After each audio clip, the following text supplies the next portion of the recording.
King of the Canadian Hill. How haunted is our Ontario?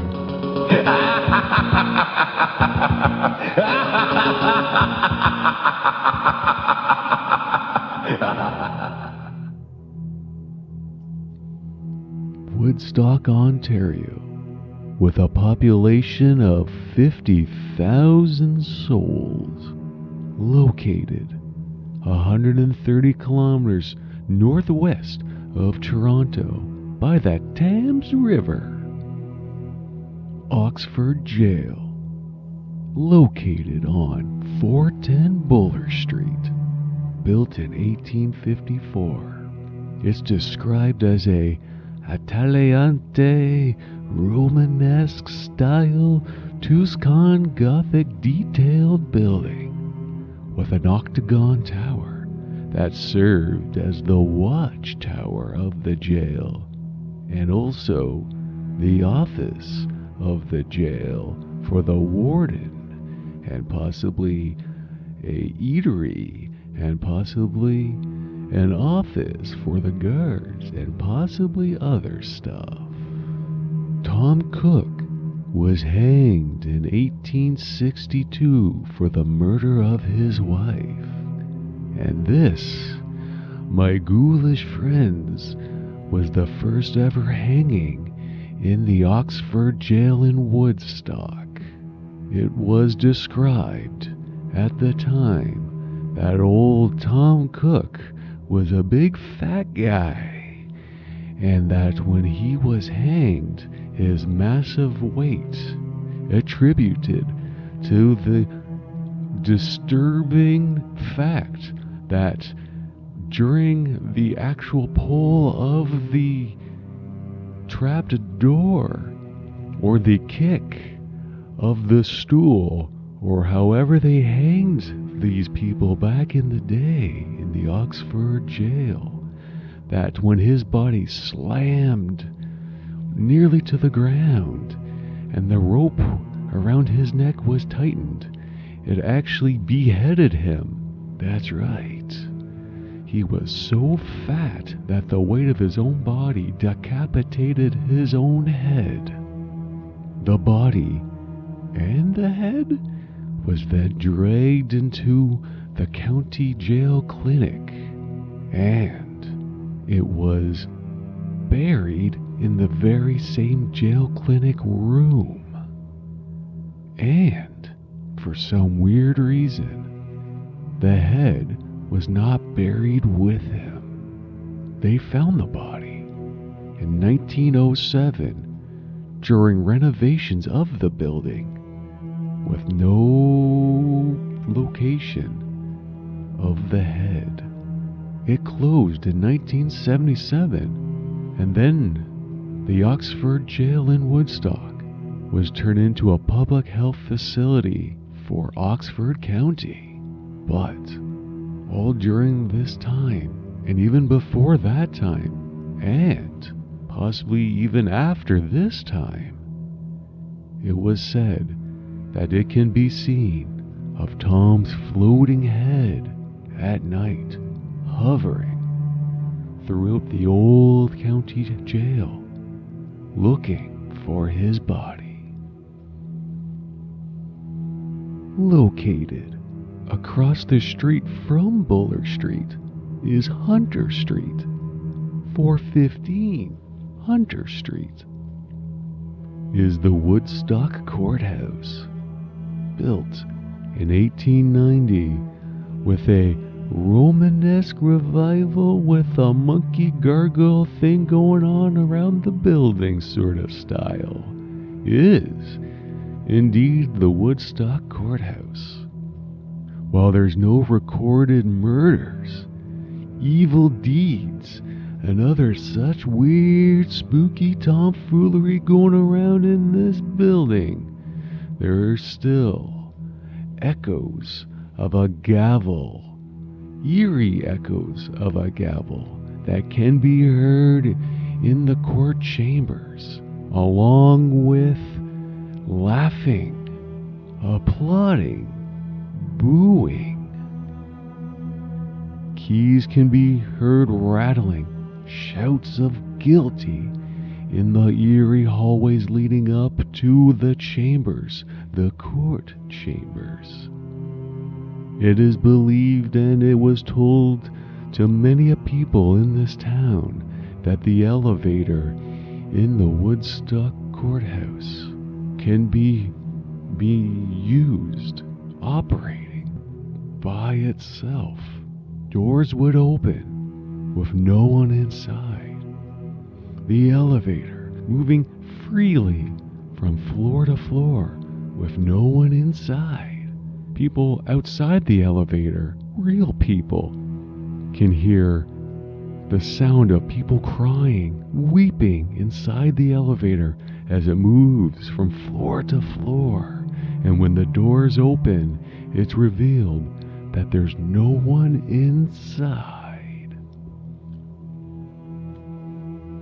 Former Woodstock police officer Eric Itzkitsky was telling me a chilling story when he was on night duty around the old Victoria Park that's located right across Hunter Street and Buller Street, that has the courthouse and Oxford Jail.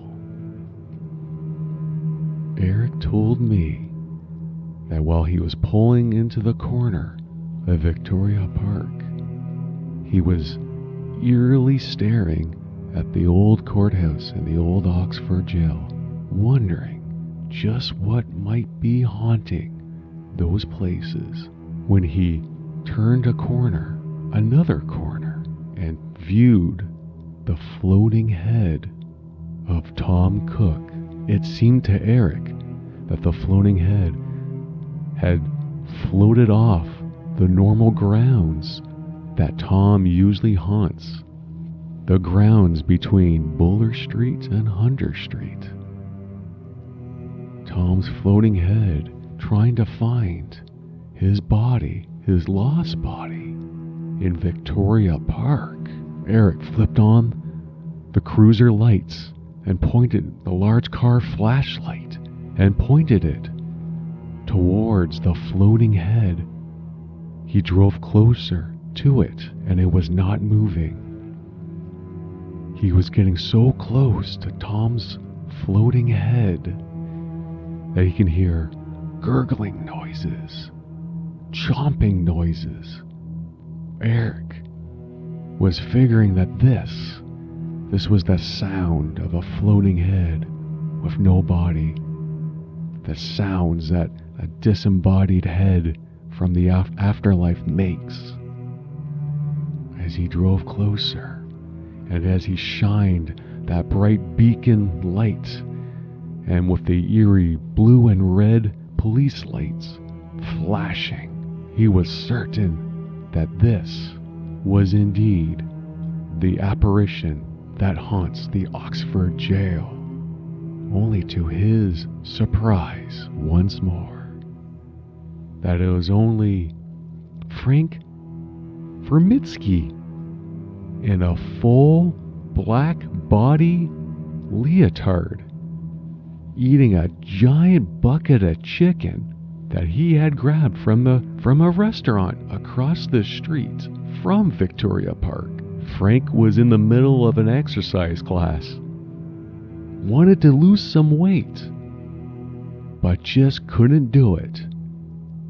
It was a stressful day, Frank had told him, and he just didn't have it in him, and he needed to let it all out. And so he left the exercise class in his full body black leotard suit, walked across to an eatery, grabbed a big bucket of chicken, and walked into Victoria Park to eat it in silence, because he didn't want anybody to see that he's failed his New Year's resolution. How embarrassing, Frank said to Eric, how it had to come down to this. Eric wished him luck in his future endeavors and hoped that this would never happen again. But Eric never told Frank that he was scared out of his mind, and that this floating head was possibly real. For unrelated reasons, Eric did quit the force and left Woodstock, only to return to talk to me about this weird story about a man, a large man, in a full-body black leotard eating a large bucket of chicken. How haunted is Woodstock, Ontario? Well, once again, come on down and find out. If you're not into any of that stuff, guess what? Yeah, you guessed right. I got some other things for ya. Cowapalooza Festival is a rock and roll music outdoor bike stunts wrestle show extravaganza with other activities. Maybe, possibly cow related as well. Cow tipping still a thing? Probably not. Animal rights groups would hate you for that. But if you do it in secret, well, I didn't see or hear nothing. Wienerfest is a dog breed focused on dash hounds. But old dogs are welcome for this Wienerfest, or no dogs at all. Anybody can come and show up. But let me tell you something, folks. Wienerfest is focused on dog items like clothing, food, leashes, dog crafts, and services, and other crafts stuff. And the Times River offers Paddock Conservation Area for camping, hiking, and swimming, with a little bit of boating, and of course, let's not forget sweet, sweet disc golf for even more outdoor fun. Join me next time as I venture into even more Ontario spooky sights and spooky occurrences with other spooky stuff, as I try to figure out how haunted is our Ontario.